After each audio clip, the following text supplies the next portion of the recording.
जी, अस्सलाम वालेकुम। कैसे हैं दोस्तों? उम्मीद है सब खैरियत से होंगे। मेरा जो आज का टॉपिक है वो है जो बच्चे प्री मेडिकल एफएससी कर लेते हैं, ख़ास तौर पर पाकिस्तान और इंडिया, बांग्लादेश में और अफ़गानिस्तान में। उनके लिए आगे सबका ये ख्वाब होता है, जो प्री मेडिकल एफएससी करता है उस बच्चे का ख्वाब होता है कि वो एक डॉक्टर बने। जैसे कि एमबीबीएस, जब डॉक्टर का नाम आता है तो सबसे पहले हमारे ज़हन में आता है एमबीबीएस। और पाकिस्तान और इंडिया में इतना ज़्यादा मेरिट है कि अच्छे खासे बच्चे भी ये जो एमडी का टेस्ट होता है, एंट्री टेस्ट होता है, वो क्लियर नहीं कर पाते। तो उसके लिए क्या चाहिए कि 95% 99% तक रिजल्ट जाता है आजकल जो मेरिट होता है एमबीबीएस का। तो जो उसमें मेरिट नहीं बना पाते, उसके बाद दूसरा ऑप्शन जो होता है उनका होता है बीडीएस की तरफ, जो बैचलर ऑफ डेंटल सर्जरी होता है। एमबीबीएस का अब्रीविएशन होता है the bachelor of medicine and bachelor of surgery. तो उसके बाद जो एमबीबीएस नहीं कर पाते पाकिस्तान और इंडिया में, उनके लिए भी खुशखबरी है कि फिर वो अगर अफोर्डेबल हैं तो पाकिस्तान और इंडिया में अगर करना चाहते हैं, अफोर्डेबल है, तब भी सिर्फ 5 से 4% का डिफरेंस होता है जो प्राइवेट कॉलेजेस में करते हैं। और प्राइवेट कॉलेजेस में जो एमबीबीएस के एक्सपेंस है वो कम से कम 1 करोड़ 20 लाख रुपए कम से कम लगते हैं। ये जो राउंड फिगर है उसका। उसके बाद जी क्या आता है, अगर वही अगर बाहर के मुल्क एमबीबीएस करना चाहें, चाइना में, कजाकिस्तान वगैरह में, तो उनका राउंड फिगर 50 से 60 लाख रुपए खर्चा आता है और उनके लिए एंट्री टेस्ट भी एग्जिस्ट नहीं करता।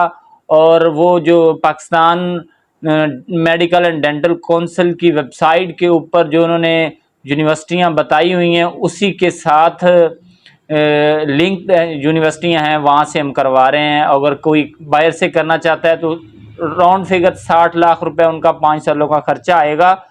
और वो हमसे व्हाट्सएप में जो स्क्रीन के ऊपर हमारा नंबर दिया जा रहा है, इसके साथ हमारे साथ कांटेक्ट व्हाट्सएप के थ्रू कर सकते हैं। जो बाहर एमबीबीएस करना चाह रहे हैं, चाहे उनके नंबर 75% भी एफएससी में, और अगर अफोर्डेबल हैं तो चलते हैं हम अब वीडियो को आगे लेकर। एमबीबीएस और उसके बाद बीडीएस आता है। बीडीएस का मेरिट तकरीबन जो होता है 2 से 3% का डिफरेंस होता है, ठीक है, और वो भी प्राइवेट, और सेम तकरीबन एमबीबीएस वाला ही रिजल्ट होता है। उसके बाद अगर इन दोनों में नहीं होता तो भी आपके पास पाकिस्तान में ही रहकर डॉक्टर बनने के चांसेस हैं। वो कौन सा तीसरा शोबा आता है, जो वो होता है डीवीएम, जो वेटरनरी डॉक्टर होते हैं, जानवरों के डॉक्टर होते हैं, उसका भी बहुत ज़्यादा स्कोप है। वो जानवरों के डॉक्टर गवर्नमेंट बेशुमार जॉब हैं। उसके अलावा जो फार्मा इंडस्ट्रीज़ हैं अपना प्राइवेट क्लिनिक कर सकते हैं, और बहुत सारी उनकी फील्ड है। अदर कंट्री भी मूव करें तो उनके लिए अच्छा पैकेजेस होते हैं। अच्छा जी, उसके बाद भी अगर उसमें डीवीएम में नहीं मेरिट आता तो उसके बाद जी आपके पास होता है डॉक्टर ऑफ फार्मेसी, जो फार्मा डी होता है, उसका मेरिट अच्छा खासा होता है। पाकिस्तान में अभी पंजाब यूनिवर्सिटी का 90% एफएससी में 90 से अबव का मेरिट था। अच्छा जी, उसके बाद अगर आपका डी फार्मेसी में भी मेरिट नहीं आता तो उसके पास आपके पास भी फिर भी चांसेस हैं। वो क्या है जी, DPT, doctor of physical therapy. अगर आप इसके ऊपर अच्छी कमांड रखते हैं और आपको नॉलेज है तो प्राइवेट सेक्टर में इस पे बहुत अच्छा और अच्छे तरीके से कमा सकते हैं लोग। पाकिस्तान में रहते हुए मैं ऐसे लोगों को जानता हूँ जो तकरीबन 3 से 4 लाख रुपए सुकून से अपना प्राइवेट क्लिनिकल सेटअप बना के कमा रहे हैं, जो डॉक्टर ऑफ फिजिकल थेरेपी वाले हैं। उसके बाद ये क्या आता है, न्यूट्रिशन डाइट वाला आता है, जो आपको खुराक के मतलब बताते हैं। पाकिस्तान में भी उनका थोड़ा स्कोप है, लेकिन अदर कंट्री में बहुत ज़्यादा स्कोप है, जो न्यूट्रिशन डाइट के डॉक्टर होते हैं। अच्छा जी, उसके बाद पाकिस्तान में सबसे ज़्यादा लड़कियां कौन सा कोर्स करती हैं जी, वो है साइकोलॉजी, बीए साइकोलॉजी या क्लिनिकल साइकोलॉजी। उसका भी बहुत ज़्यादा मेरिट भी है, लेकिन उसका बहुत ज़्यादा स्कोप भी है पाकिस्तान में। उसमें आप मेडिकल की फील्ड में जा सकते हैं, और उसके अलावा अदर भी फील्डें हैं। जैसे अगर सीएसएस बंदा कर जाता है ना, तो उसके बाद भी उनका जो लेने वाला होता है इंटरव्यू, वो साइकोलॉजिकल उनका इंटरव्यू एक साइकोलॉजिस्ट जरूर लेता है। उसके बाद जी आता है ऑप्टोमेट्री डॉक्टर होते हैं, जो 4 साल बीएस ऑप्टोमोलॉजी होता है। उसमें आंखों के मतलब आपको बताया जाता है, 4 साल का आपकी डिग्री कोर्स होता है, और उसमें भी बहुत ज़्यादा स्कोप है। बल्कि मैं सबसे ज़्यादा रिकमेंड करूंगा कि बीएस ऑप्टोमोलॉजी करें। उसका बहुत ज़्यादा स्कोप है। पाकिस्तान में गवर्नमेंट सतह पे करवाया जा रहा है, प्राइवेट पे भी करवाया जाता है। King Edward medical university Lahore वो करवा रही है जी BS ऑप्टामोलॉजी, और बहुत ज़्यादा स्कोप है क्योंकि देखो जी हर बंदा मोबाइल का यूज़ करता है, हर बंदा स्क्रीन के ऊपर जा रहा है, तो ऑटोमेटिकली उनकी आंखों का इशू आ रहा है। तो हमें उसी फील्ड में ज़्यादा लोग चाहिए होंगे जो ज़्यादा इफेक्टेड लोग हैं। तो मोबाइल की वजह से मोस्टली लोगों को आंखों का इशू है, एलर्जी की इशू है, बहुत ज़्यादा पोल्यूशन की वजह से आंखों का इशू आ रहा है। तो उसीलिए हमें उस चीज़ के डॉक्टर भी ज़्यादा चाहिए, तो वो आप उसमें अच्छा खासा कमा सकते हैं। उसके अलावा जी अगर आप उसमें नहीं आपका इंटरेस्ट, तो जो मेडिकल लैब टेक्नोलॉजिस्ट होता है MLT 4 साल BS कोर्स होता है, उसके बाद आप MPhil और उसमें PhD भी कर सकते हैं।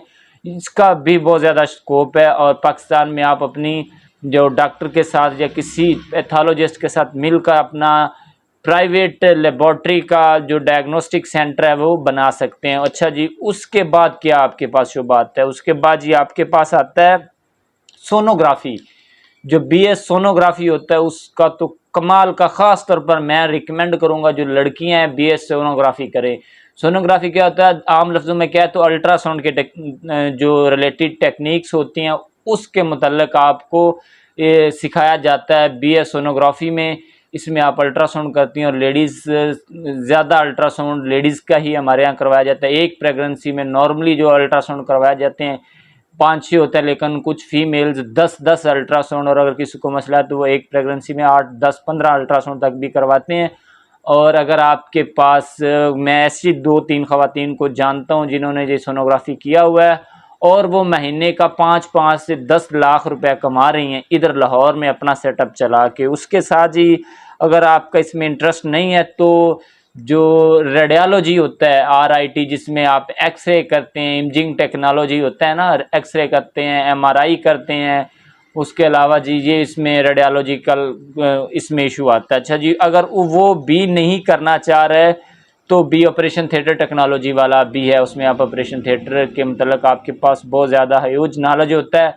अच्छा जी, इन सब शुबों के अलावा इसमें जी बायोमेडिकल इंजीनियरिंग भी आती है, और वो कमाल का, मतलब अगर मशीनें ख़राब हो जाती हैं तो उनको भी ठीक करने वाला कोई ना कोई बंदा चाहिए होता है। तो वो आपको BS सोनोग्राफी करना चाहिए या आपको मेडिकल इंजीनियरिंग टेक्नोलॉजी करना चाहिए, जो ठीक है ना, बायोमेडिकल इंजीनियरिंग टेक्नोलॉजी, इसका भी बहुत ज़्यादा स्कोप है।